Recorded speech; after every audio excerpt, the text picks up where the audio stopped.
Evening folks, this is BestInSlot, and tonight we're going to discuss the leaks, inverted commas, for the Jurassic World Evolution 1993 Jurassic Park DLC. Now there's been a lot of new information across the past week or so. Some of it is genuinely pretty exciting, we're going to talk about that in a minute, and some of it a little bit less so.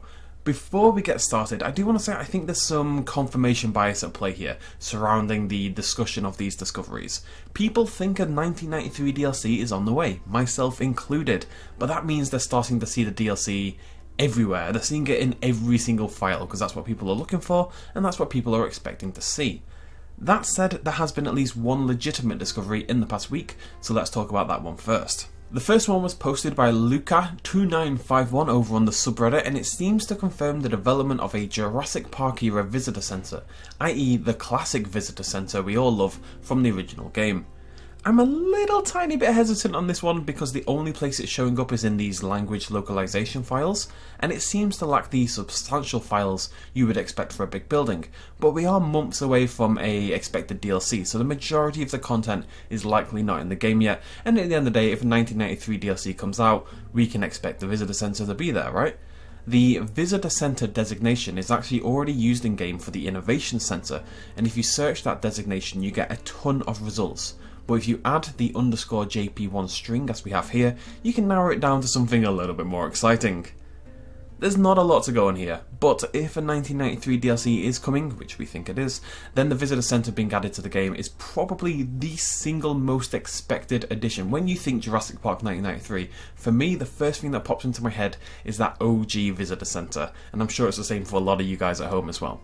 More images posted by Luca, and originally discovered by Swerve, is a set of two thumbnail images containing Muldoon and Arnold, two classic characters from the first film of course, both killed by Velociraptors as well, as it happens. Anyways, these portraits were found in the same area as other characters with speaking roles. Now whilst that's not an absolute guarantee, it does suggest that both Muldoon and Arnold will be talking to the player at some point. And where is that going to happen other than in a classic Jurassic Park DLC? Now unfortunately the man who played Muldoon, Bob Peck, passed away quite a long time ago now in 1999, but they've already shown a willingness to bring in substitute voice actors where necessary, i.e. with Chris Pratt. Similarly, I imagine Samuel Jackson commands a pretty high fee these days, so it's possible we'd instead get a double dose of new voice actors rather than the originals. Now personally I never really minded the Chris Pratt voice double, but I know a lot of people who think he's the worst thing since mid-roll YouTube adverts, so this news is probably a little bittersweet for a lot of people. Regardless, it's probably some of the best evidence, if not the best evidence we have so far for a JP1 DLC, as I simply can't imagine another reason these images would be added to the game in this specific section. Again, that's the section wherein other characters are also talking. These are the little thumbnail images that pop up in the corner when a character is speaking to the player. And that's it, in my opinion. Those are the two substantial discoveries over the past week or so. There has, however, been a lot of speculation and discussion around other discoveries that I would like to address myself. I really don't want this video to seem targeted or mean-spirited in any way. Just because other people believe these leaks or report on them or whatever and I choose not to believe them isn't a comment on anyone else. It's not a comment on anyone's integrity or anything like that, blah blah blah. I just think it's important to offer a counterpoint, and I know you guys trust me, and you trust my opinion, well some of you at least hopefully, and therefore I think it's important to bring myself into it a little bit.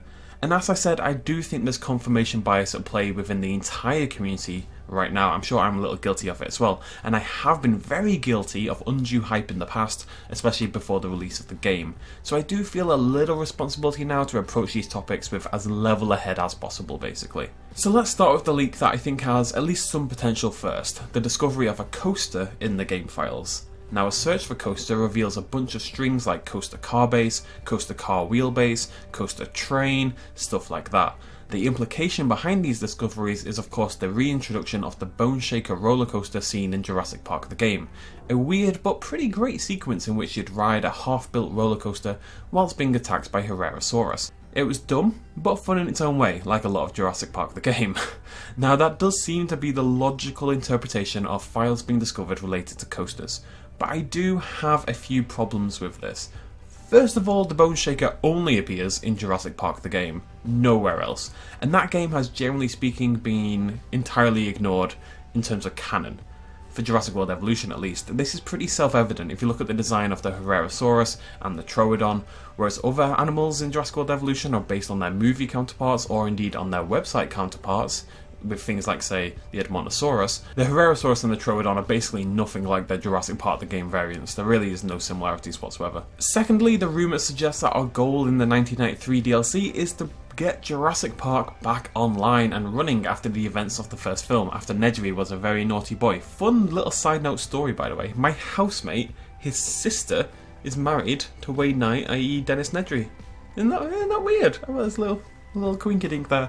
So his brother-in-law is Dennis Nedry. Odd. Anyways, maybe I'll get him to...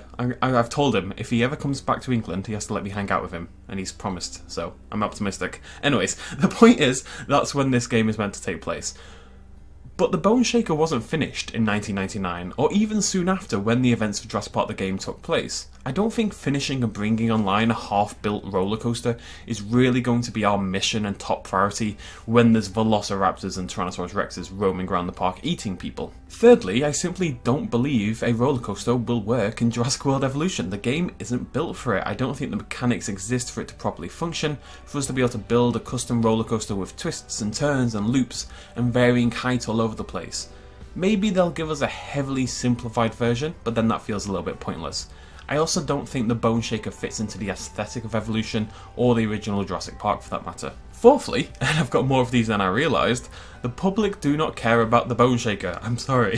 A 1993 DLC is this big opportunity to cash in on nostalgia, and bring in loads of older players who fell in love with the original films, but haven't necessarily been taken with the new Jurassic World variant.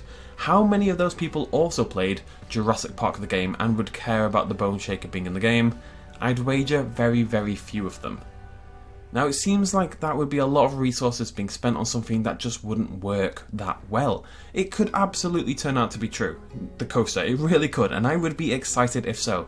This is definitely, out of all the stuff, this is definitely the one I'm more sort of 50-50 in the middle with, but it just doesn't make sense to me yet. I need more evidence. The coaster files could well be related to other things. The monorail was my first guess. The monorail does have its own file designation already, but there's many things in this game with varied designations, and there's also a lot of old files, unused files in this game. For example, the raptor that we all saw in the trailer for the game, the first gameplay trailer, where it showed the raptor with the sort of camo pattern skin. That is in the game. That is still in the game. It just was never removed. And the leak also does mention a wheelbase, which is, doesn't necessarily tie in with the monorail, and this kind of hesitance is why the coaster is early on this list.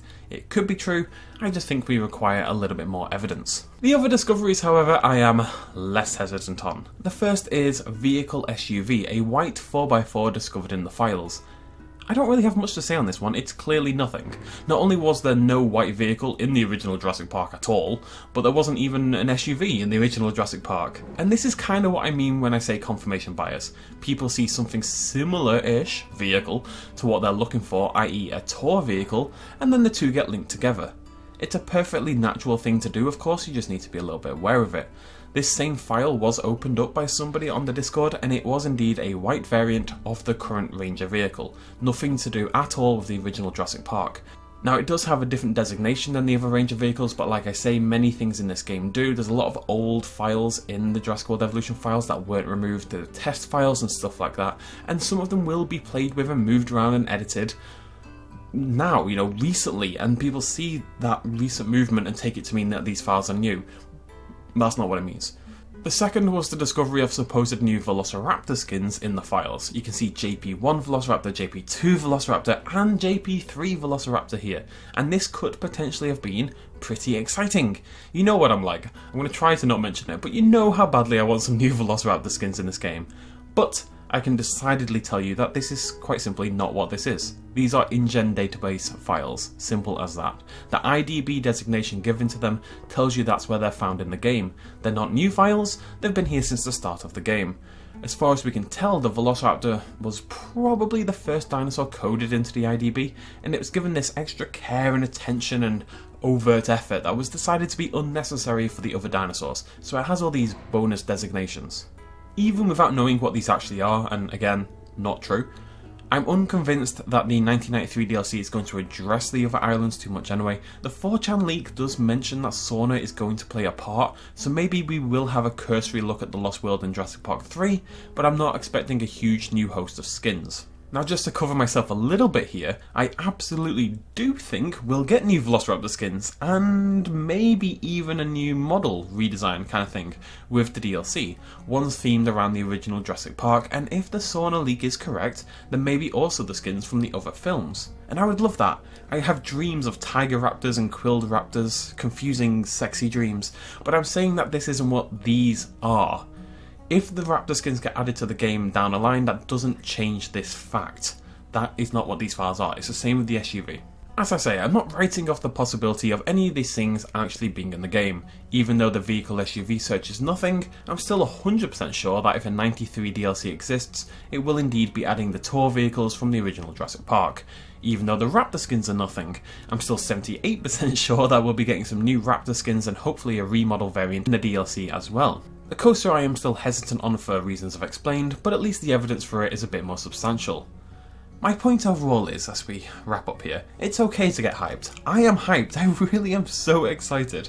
And the discovery of the Muldoon and Arnold images, along with the mention of the visitor centre, is yet more confirmation of something I was very sure was on the way anyway. None of what I said tonight is meant to disprove a 1993 DLC. If anything, I think it solidifies it further. It's just that a lot of things are being tied to the DLC without any real evidence, simply because that's what people are looking for. Files in the game are always going to be the best evidence we have for what Frontier are working on, other than official announcements and articles and the like. But that doesn't mean that every file has to become something special. Approaching things critically also doesn't mean not getting excited, it just means getting excited about the right things, I guess. It sounds like I'm gatekeeping a little bit here, but it is the truth. Anyway, that's about it for me. I don't think anything else has been discovered that's worth discussing. There was a Stegosaurus brought up, but that was proven to be wrong pretty much instantly. Inevitably, over the next few months as we approach the DLC release date, assuming that's December or something like that, more and more files are going to be discovered, and every time something genuinely interesting is found, like the character thumbnails, which I should have covered a little bit quicker, I'll bring them to you, but otherwise I'm going to ignore it or do a roundup like this, I think. I don't know. Either way, let me know what you think about these reveals in the comments down below. Hit the like button if you appreciated this video, and I'll see you lovely lot in the next one. Cheers, much love as always, bye bye. Hey folks, thanks for watching. If you enjoyed this video or you want to help support me a little bit more, you can do so at patreon.com/bestinslot. There's a link in the description down below. Every little really does help in times like these, but it's not at all expected, and by just watching the video you've already helped me out massively, and it makes you a pretty cool person, so well done you. Thanks for joining me either way, I'll see you next time.